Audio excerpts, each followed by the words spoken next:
Baik Pendeta, ada pertanyaan dari Yermia dari Mamuju. Selamat malam Pak Pendeta, saya mau bertanya, apakah berdoa dalam posisi berbaring berkenan bagi Tuhan? Mohon penjelasannya Pendeta. Terima kasih. Silahkan Pak Pendeta. Terima kasih banyak Saudara Yeremia dari Mamuju untuk pertanyaannya. Di dalam Alkitab ada beberapa contoh posisi orang berdoa. Pada waktu Yesus memberikan perumpamaan tentang orang Farisi dan pemungut cukai datang berdoa di bait suci, itu ada dalam Lukas pasal yang ke-18. Saya baca saja ayatnya, Lukas pasal yang ke-18. Itu di sana digambarkan ayat yang ke-13 mengatakan, tetapi pemungut cukai itu berdiri jauh-jauh, bahkan dia tidak berani menengadah ke langit, melainkan memukul diri dan berkata, ya Allah, kasihanilah aku orang berdosa ini. Jadi dia berdoa dengan cara ia berdiri.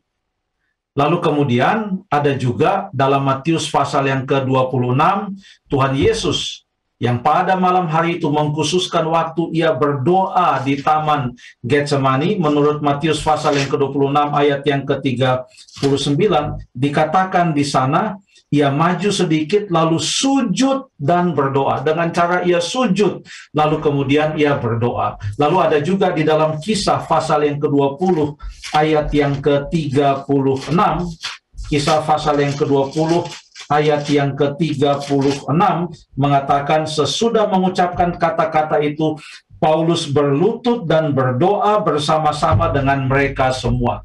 Jadi di sini, pada waktu orang datang untuk di bait suci lalu berdiri dan berdoa, memang itu doa yang ia rencanakan. Ia datang lalu ia dengan posisi yang sudah ia rencanakan dan ia berdiri dan dia berdoa. Lalu kemudian ada yang dengan berlutut, lalu kemudian ia berdoa. Lalu kemudian ada dengan sujud, lalu kemudian ia berdoa. Saya coba cari-cari, belum ada di dalam Alkitab suatu peristiwa di mana ia pada waktu berdoa, maka ia sengaja supaya bisa bagus dia punya doa, ia berbaring untuk berdoa. Memang ada peristiwa di mana seorang nabi menyembuhkan orang yang sakit atau membangkitkan yang mati di dalam perjanjian lama. Ia katanya berbaring di atas tubuh anak yang sudah sakit atau meninggal itu, lalu kemudian akhirnya sembuh itu anak. Ya, tetapi itu bukanlah mengajarkan posisi berdoa di mana ia harus melakukan doa seperti itu, karena itu bukanlah suatu hal yang terjadi secara rutin.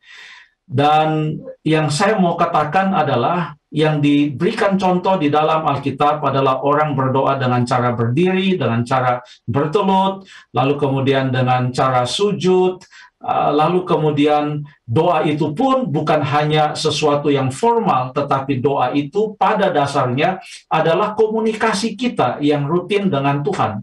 Bahkan pada waktu kita sedang bekerja, kalau kita bisa sejenak berbicara dengan Tuhan, atau waktu kita berjalan, kita boleh berkata-kata di dalam hati kita dengan Tuhan.